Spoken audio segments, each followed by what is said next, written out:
All right. Hey, everyone. Today, I am going to be going into what I would consider a minority report as it relates to advanced AI, which is digging into the ethical concerns and what we can do about those things and what that means for us.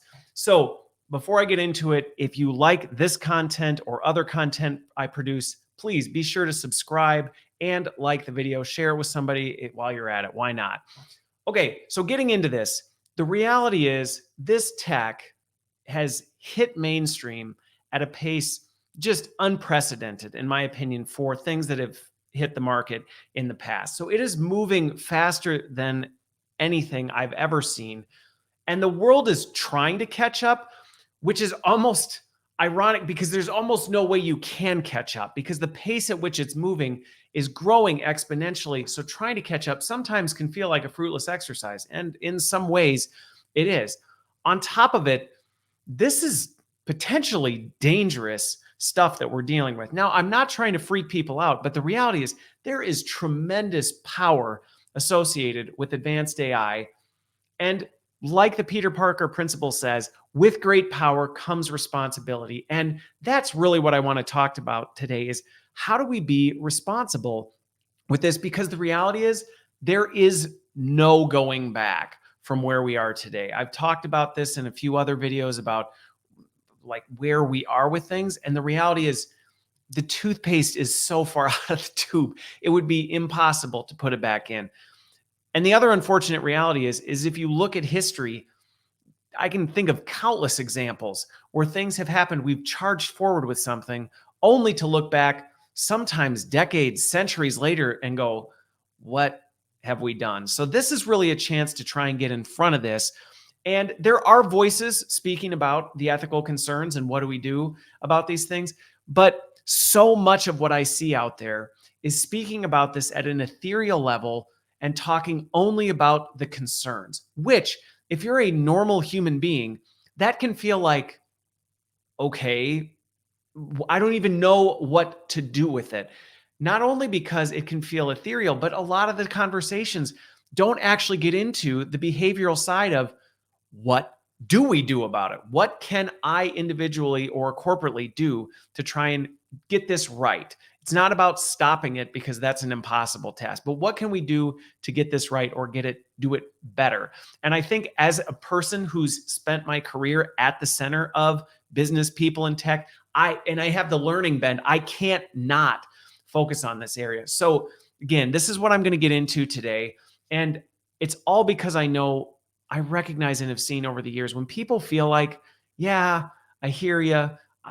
There may be some legitimacy, but ultimately I don't know what to do. A lot of times what happens is people throw their hands up and say, I can't do anything about it anyway. And my hope is that by watching this, by listening to it, it will change your perspective on, you know what, there is something that you can do. And there is a way you personally can positively influence the way advanced AI makes its way into the world and the way it's used, and that it ultimately and hopefully can be used for good. And we can mitigate, probably not eliminate, but at least mitigate some of the destructive consequences.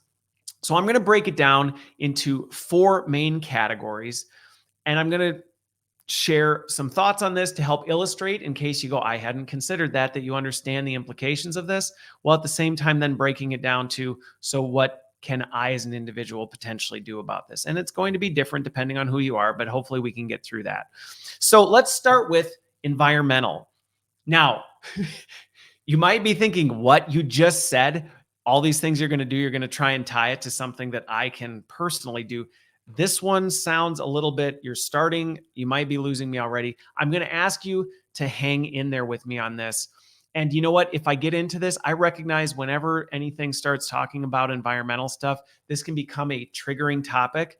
And I'm not making jest at that at all. I just recognize that that's a thing. So if even me bringing up the idea of environmental gives you agita, makes you start feeling, just hit pause, skip to the next section, and then come back to this. But what I would ask is that you come back to this, because what I'm telling you right now is my goal in this is not politically motivated. This has nothing to do. I'm not tying this to climate. I'm not trying to make this a political play, but more so to say, listen, we cannot deny the fact that what's going on with advanced AI has implications on how resources are being used and environmental impact. And that does matter, regardless of where you sit on the political spectrum.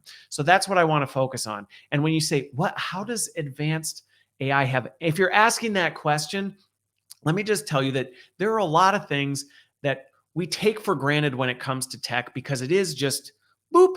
It's like right in our hands. We didn't have to do anything. And we don't always think about how did it get to this point.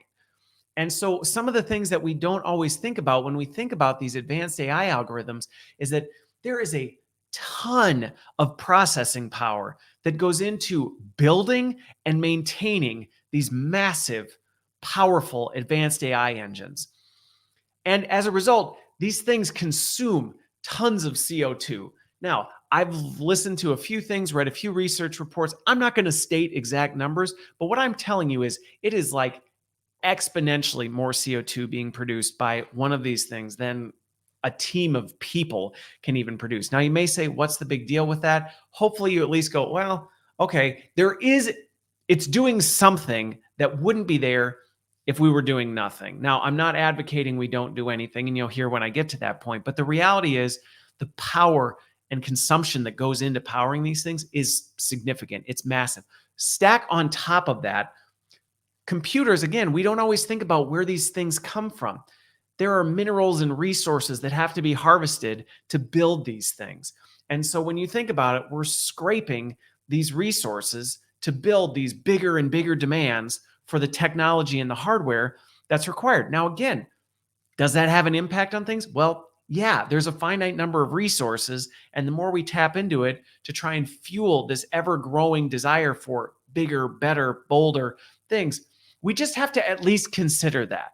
Like I said, my goal here isn't to say, oh, this is bad, evil progress, all this, like shut it down. That's not what I'm saying. What I'm saying is we do need to consider, and it doesn't matter where you sit politically, we at least need to care about this and say, you know what, that should be something that we're bringing into the conversation as we consider, is the progress that we're moving at, is the direction we're going, is the pace at which we're doing it? Let's take this into consideration. And that should be something regardless of where you sit. You can at least acknowledge and say, okay, fair point.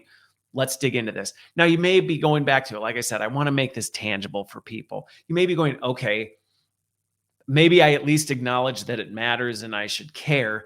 What on earth am I supposed to do it? I'm not in the hardware manufacturing industry. I don't even work for a company that's producing these advanced AI algorithms. How on earth can I have an impact on it? And here's what I would say. Companies do what's in demand. And so as we become more reliant and more heavily reliant on these things, it's going to create a greater demand. And so as we get more impatient, we demand that it's faster, more accurate, more up to date, just at a breakneck pace, and continue to ask for it to go, go, go, go, go, go, go. Well, then what are companies going to do? They're going to scorch the earth to meet that demand. And that is something that we can say and consciously go, you know what? I need to be okay with not always having the latest, the newest, the best. We have to push forward. And I will just tell you in full transparency, that's actually hard for me to say because I tend to be that person who always wants to have the newest and the greatest. And why can't we make this go faster and do more and things like that? So this is me speaking to myself just as much as I am to anyone listening, to actually take a minute and step back and go, hang on, like what is good enough, or what is a pace that's reasonable rather than faster is better at any cost.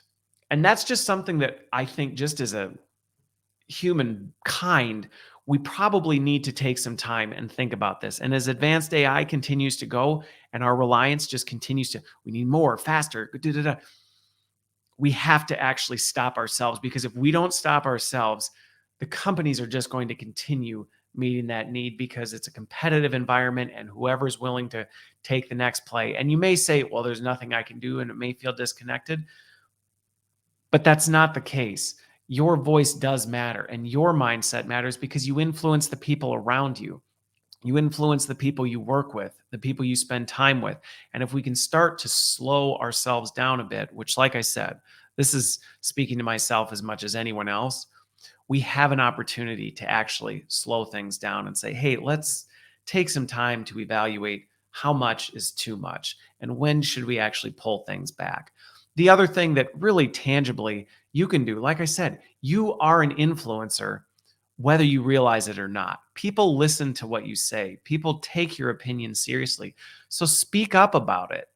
Speak up about maybe we do need to back things down. Maybe we don't become over reliant and jump into every absolute possibility with this stuff before we really know, hey, where are we at? And you know what? Maybe it's okay if we step into the pool instead of diving in head first. If there is no noise, if nobody makes any noise, if nobody raises flags, if nobody says, hey, can we just stop the crazy train and back up a little bit? Then nobody's going to. And so I think it's really important. And that is a simple yet practical thing, just a practical example of something. And this isn't related to advanced AI. I've personally tried to, I try not to get the latest and greatest model of every new piece of tech when it comes out, which let me just tell you is not easy for me to do.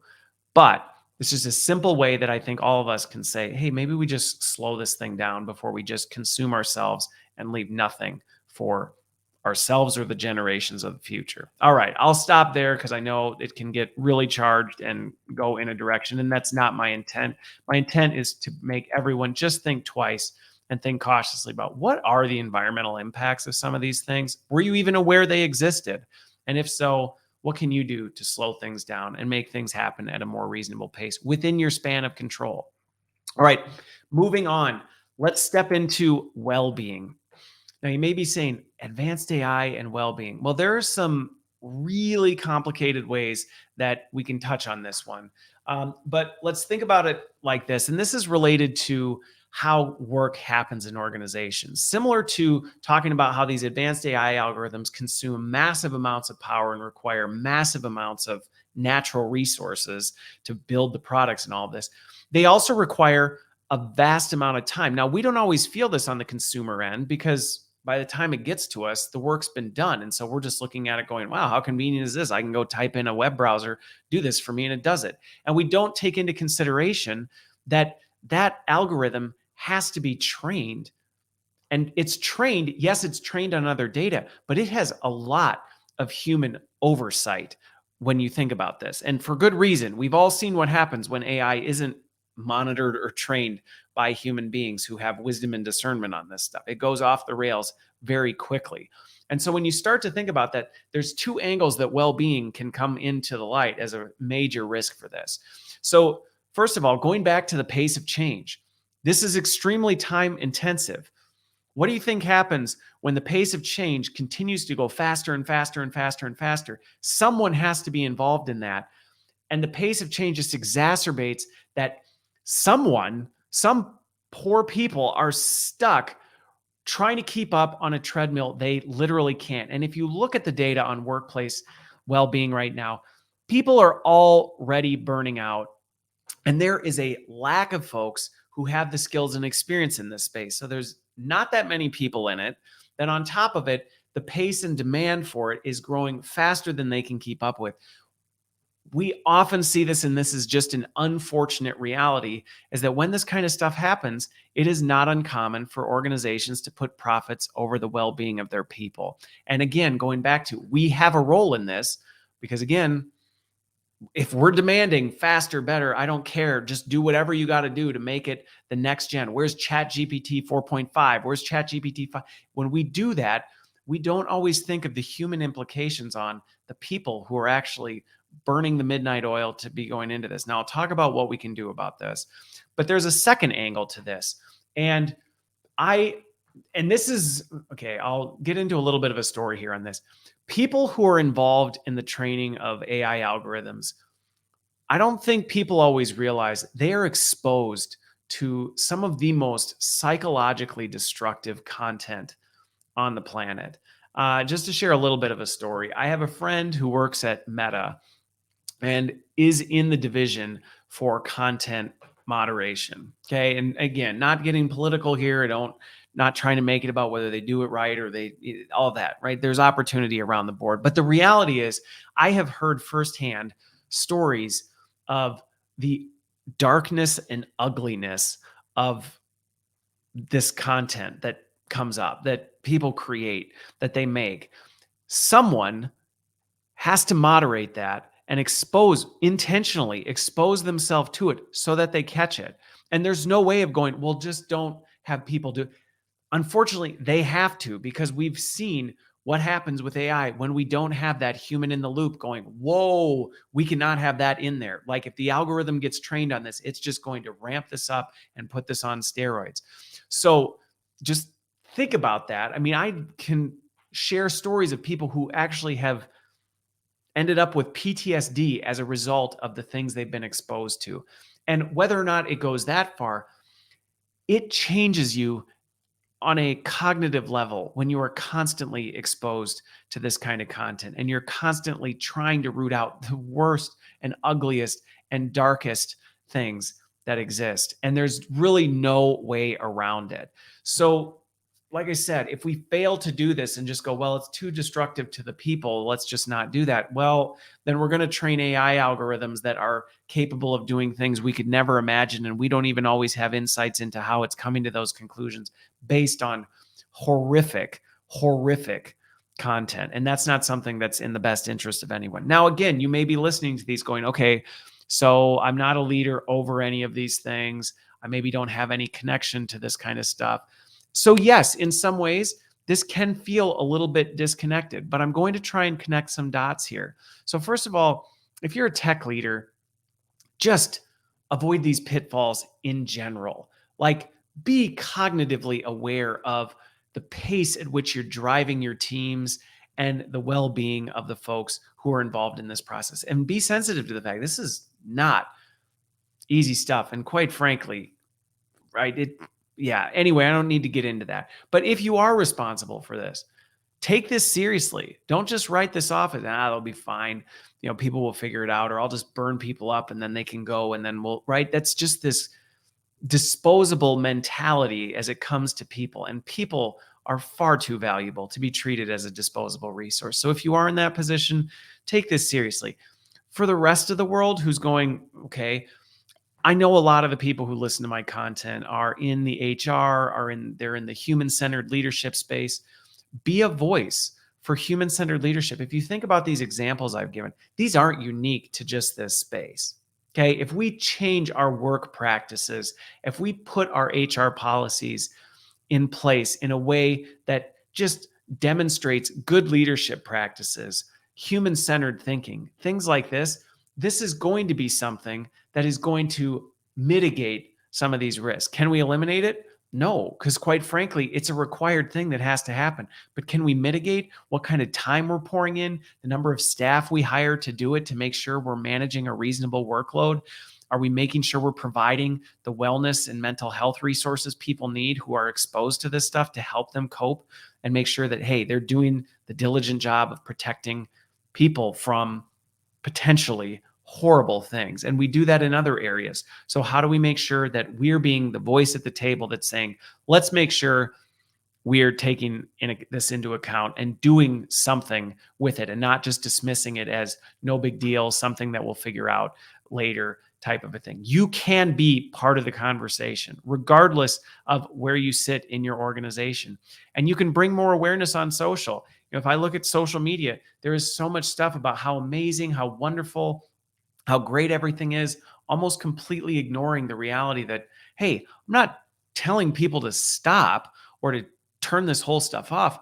I'm just saying, let's do this carefully and with wisdom and discernment. And you too can participate in that conversation to try and create greater awareness that there's more complexity and nuance to this situation than we always realize. And let's just take the time to make sure we're thoroughly exploring that. And that's something you don't need to be some big social media influencer to be able to have that conversation on a personal level at your work, things like that. And I would just encourage that from anyone who is involved or even just has a role or just in general. Making people aware helps people make better decisions. So The third one, let's transition over to number 3, which is the implications on diversity and equity. Now, I know that the 3 of these, or for sure 2 of these, could easily get into a political discussion, and I am really not trying to do that. This is not about getting political on this. But the sound reality is diversity and equity is good for everyone. I've seen this through my entire career, that when we raise the tide for everyone, we all win. And that may sound like just a gross oversimplification or this pie in the sky altruistic mentality. The reality is, I've seen the data to back this up. When we actually emphasize equity and bringing in diverse perspectives and representing underrepresented folks, everyone wins. Now, what you go, well, what does this have to do with advanced AI? While the tech seems groundbreaking and new, and you type something into ChatGPT and go, wow, like look how fast and quickly it did it. You've got to remember the data models that these things are built on are lagging significantly. Okay, so as an example, I'm trying to think which version of ChatGPT, but it's being trained on data from 2021 or something like that. So, right, there's a lag. There's a significant lag in the data sets that are happening. Now, just think about the last few years. A lot can change in a couple of years. So the dominant voices in the world, the dominant topics in the world, the perspective on things, all these things can change significantly over that period of time. And so what can happen is, when training data is built on data from years past, you have to remember that, like, it's not currently up to date, and there are going to be things missing from that. And so what it's going to do is perpetuate things from years past, which in some cases can be really good. In some cases, it can be really destructive. On top of that, you have to consider the fact that as it's building these models, as it's starting to understand and build what it's doing, what the dominant voice is going to heavily influence. And are there ways you can tweak the algorithms to try not to let majority voices dominate? There are, but the reality is, as these kind of things creep in here, sometimes voices just flat out aren't represented because lack of access to tech, or geographic or socioeconomic. Like, this is not, again, political. This is just reality, that these unfortunate circumstances lead to the training data that these algorithms are being built on. They're not perfect. They're not perfect. And sometimes we don't even realize how imperfect they are until it's already been built. And then people go, well, we really need to fix this. And it's like, well, we can, but remember, there's a 2-year lag, because the whole thing that we built this on is from 2 years ago. And now to do it again, we'd have to pull all new things. Again, not inherently bad, but there are implications that we need to consider as this. Because what can happen is, the powerful voices can just continue getting more powerful. The less powerful voices, as everyone starts looking to generative AI to define this from 2 years ago, suddenly it's a lot harder for new voices to break into the space, which that's not good for society and things like that. And so when we think about it, we don't always represent other points of view when these minority voices don't make it. And again, to be clear, I'm not only talking about cultural minority. I'm talking about minority thinking, folks that are just thinking differently, who aren't this topic, ethics in generative AI. That's not the majority of conversations happening on that right now. So we have to think about this. How is that being accounted for? And all of these other factors. So again, there's some real diversity and equity imbalances that are naturally baked into the system that we have to watch out for. Again, if you haven't figured out already, my point in talking about this is not to be apocalyptic and doomsday and shut the thing down before we end the world. I actually see a lot of bright futures in what we're doing. But if we're not aware of the risks, we're going to walk right past them, and they're going to catch us on the tail end. And that's not a good place to be playing from. And so what I'm trying to do is to create awareness of this. And these diversity and equity risks, they're real. So again, what do we do about it? Well, let's just be, if you're a tech leader, again, I'm kind of targeting the audiences. If you're a tech leader, be really cognizant of this as you look at the data models and the data sets that you're using to train your AI.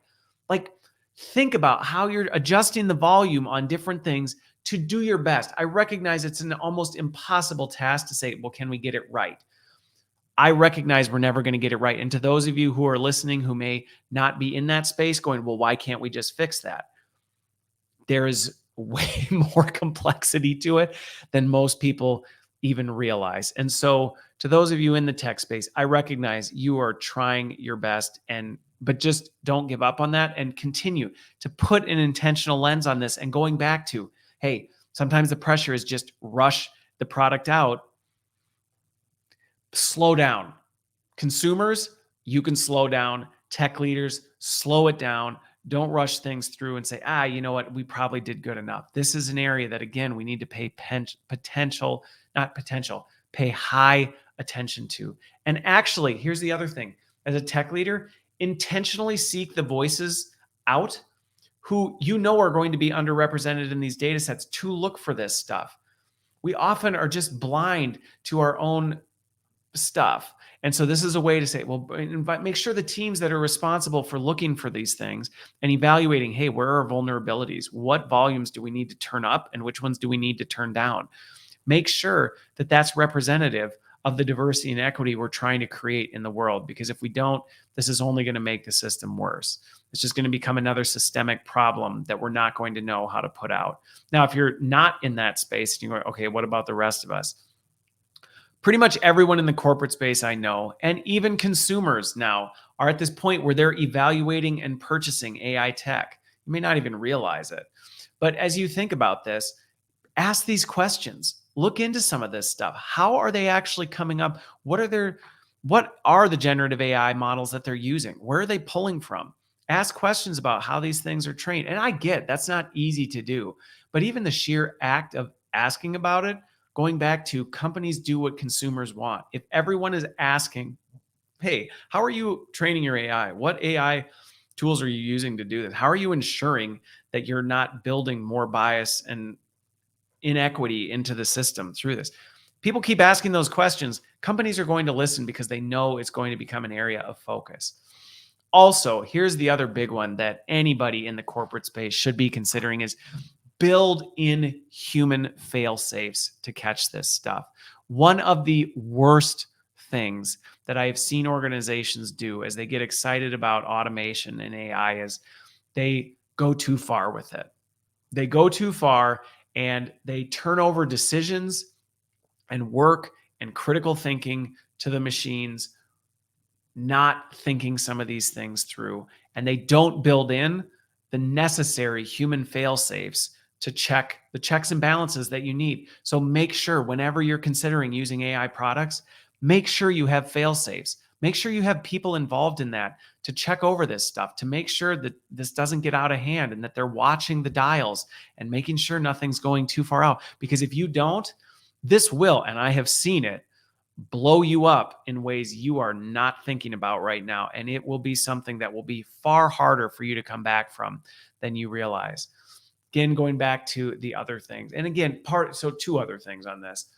Include those minority reports, those minority voices. Again, not just talking culturally, but pick the people that you know are going to be the difficult ones to be part of the conversation. I know that sounds counterintuitive, yeah, but that's going to get in the way of progress. Well, in some ways, yeah, you want things slowing down progress and building fail safes in that you go, well, that just is getting in the way. Sometimes things need to get in the way to protect you from things that you're not seeing around the corner. And also just think about how you're incorporating. Be really intentional on this. Just because something promises to do amazing things doesn't mean you should hand it over to that. There's this level of how far are we willing to sacrifice for convenience or speed or performance. There has to be a line and we have to draw it. And if we don't, we're going to scorch the earth. So just some things to think about with that. These risks are real. The consequences are severe. So take the time to think about it. And if anything, slow down and bring those voices to the table so that you can be thinking about these things that would be easy to dismiss right off or say are getting in the way of what you're trying to accomplish. All right, the last and final, and by the way, I have four here. These are not the only ethical concerns that I have for this technology, but these are four of the biggest ones that come to mind for me as we get into it. So the last one that I have here is really societal and workplace readiness. Like I said, this came onto the main stage like a Learjet. I mean, it just blasted through and it's not slowing down. And that's the thing. It's just, and so people are trying to catch up. And sometimes what happens when people are trying to catch up, they're just running so fast, they aren't even thinking about what they're running towards and what the implications of all this stuff. And so most people and companies, they're not prepared for it. And the reasons I alluded to above, yeah, those are some of the really important reasons that they're not ready for it. But there's a lot of other things. And some of it is just everyone is so distracted by everything else going on. Everyone is so overwhelmed. The pace of change is so high that sometimes the thought of a breath of fresh air to come to the surface and be able to breathe, people will cling to it without thinking like, is this the right thing to be clinging to? And so I just want to slow folks down on this. Now, let me just say, I've seen two polarized responses to some of these concerns, and I want to speak to both of them on this. The one is just running blindly, which is what I was just talking about. People are either so desperate or for relief, or so desperate to pursue performance, progress, whatever, that it's just like, I don't even care. We'll figure that out later. Then you've got the other side, which is let's just avoid this thing at all costs. So I want to address both ends of the spectrum, which anybody who listens to my stuff by now, you know that a lot of times I find myself in the murky middle, and that's not me riding the fence. It's just me recognizing there's a whole lot of complexity to this stuff that most people just don't realize or don't know how to navigate. So on the running in blindly, I mean, by now, the three things I illuminated earlier, hopefully at least have you going, all right, okay, there's legitimacy to this. Maybe we should just slow it down. But the other thing with this is that I really have a personal attachment to as a learning leader is we don't always talk about the risk of people becoming over reliant on it. I was reading an article about that this morning about the over reliance people have on this. And again, going back to like the thought of, man, wouldn't it be just great if I didn't have to do this anymore? Is the over response versus the, well, I don't trust it. I'm never going to do this. But the problem is, like GPS, it can make people dumber. And I don't say that in this arrogant, pompous way. I just say the reality is the less you use your brain, it's like a muscle. The less you use it, the more it atrophies. And so if we become over reliant on AI algorithms doing everything for us and not thinking critically about what is it doing? How is it doing it? I need to have a voice and thought and process involved in that. It's going to actually weaken you. And so again, this can go back to like where people run blindly. There's a kind of component to this where you can run blindly. But if you don't understand this, you're not strengthening that muscle. You're avoiding it. And in both cases, it atrophies. And that's not a good place to be with something this powerful moving this quickly. We need everybody to be in like Olympic athlete shape to know how to navigate and wrestle with this thing. And that's where right now society's like couch potato version right now. We got the, couch potato version of work and humanity, and we've got a need for us to be Olympic athletes. And so, yes, we've got a bridge to go, but even content like this and hopefully encouraging people to push this will continue to do this. Now, for the folks who may be reacting to it, like I said, my one point to the folks who go, well, your reaction is I'm just going to stay out of this thing. First of all, one, you're going to atrophy in terms of your ability to navigate things because the world is going to change as a result of this. And you don't live in a world that's changed by just trying to avoid it all. But the other thing is you are putting yourself at risk and you're leaving these decisions to other people. And you are that minority voice that needs to be at the table. We need those healthy skeptics who are challenging things, who are questioning things, who are pushing back on all of this stuff. And if you just quietly sit by and go, I hate it, I'm staying out of the conversation, I'm just backing out, then you're leaving those majority voices to dominate the conversations and essentially just letting this happen. And you're going to be the recipient of the downfall. That's the thing with it. You may say, I'm just going to avoid. Well, you're not going to avoid it. It's just you're going to reap the consequences of it and not have a voice at it. So as that minority voice, I would just encourage you to be more involved in this. And resist that urge to go, this is terrifying, or it's overwhelming, or I don't like it, so I'm just going to stay away. I mean, just to give you an example in this, hey, AI quickly made its way into hiring decisions. Okay, as things were going, the way it was analyzing and assessing talent, and then how those people were being served up in this. And I've been involved in many discussions at companies where they're looking for ways to automate and use AI in their hiring. And a lot of times you go down this path, and what can happen if you're not careful is I'm talking to you, the person who's like, I'm just staying out of it because if I stay out of it, I don't have to deal with it. Now you go try to find a job and you haven't been a voice, or you aren't even aware how these algorithms are influencing things. You now feel like, why is it I can't actually move? Why can't I make progress? And the reality is, well, the system's stacked against you. And because you've chosen to opt out, you're not only unaware of it, but you have no defenses for fighting against it. And so this is one of those things that, just as an example, care about this enough to do something about it, and not armchair quarterback, complain about it, or just straight up opt out. I mean, really, the biggest risk when it comes to advanced AI, the biggest risk is people failing to understand how it works and what it does. And they end up, as a result, putting too much faith in it, or not asking any questions, or not thinking critically, right? We either blindly dump ourselves into it, don't ask questions, don't think critically on it, or we just avoid it. I mean, those are real risks. And that often happens when people don't understand something. Again, those are the polar responses. So for those of you who are listening, watching this, be a voice. Heck, you don't even need to be the voice. Share this video if you want. Post it on social. Speak up when you see opportunity, and you don't have to be the one to do it. Part of the reason I speak so much on these things is so that I can be the voice for other people. And it's like, you don't have to be the one to say it. Just go, hey, I saw this and thought this may be something we should consider. The reality is, if you're not part of the solution, you're part of the problem. And you can't complain about something you're unwilling to get involved in. And that's the thing. For HR and business leaders, think critically about this as you're building jobs, as you're thinking about your hiring, as you're thinking about how you assess skills and the impact of AI. We can't be the tail on the dog as it comes to this. We need to be ahead of it. We need to understand how this AI is working, how it's changing work, so that we can be building jobs and influencing our business leaders on how should we think about this? How should we assess success on these jobs in a world where things look different than they did before? Build the jobs for the future, not for today, because at the pace this is moving, by the time you built the job, it's already too late. So you have to be jumping ahead.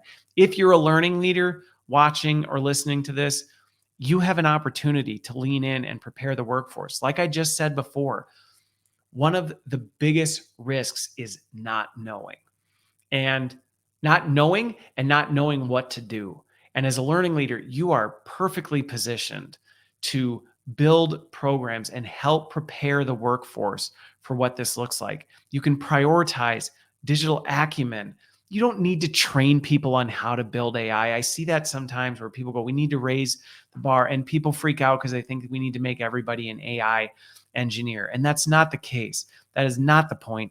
But people do need to have a sense of baseline knowledge of how this stuff works. What are the risks? What kinds of things would be over reliance? How do we walk that line and use wisdom and discernment along the way? How do we continue pushing critical thinking skills? How are we tightly partnering with our tech and business leaders on how they're thinking about it? Again, as learning leaders, we should be ahead of the curve so we can help educate those around us. As a dad of 7, parents, I'm speaking to you too. Your kids are going to be this generation, and I have 7 of them, and this is a conversation that I have with them.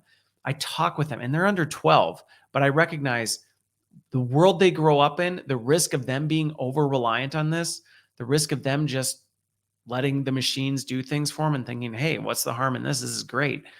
They need to have these conversations and understand this. So if you're a parent, don't wait for them to get into the mess and have to clean it up.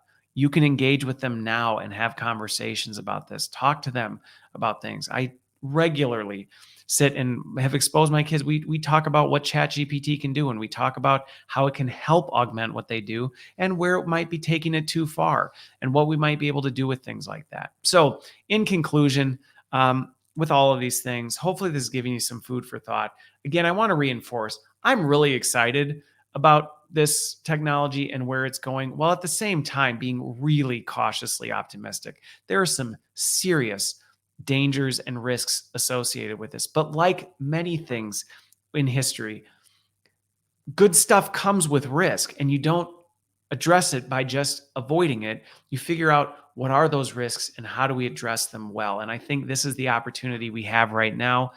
I think we can all work together. And I would encourage everyone, let's work together to use this incredibly powerful technology with so much potential to do so much good.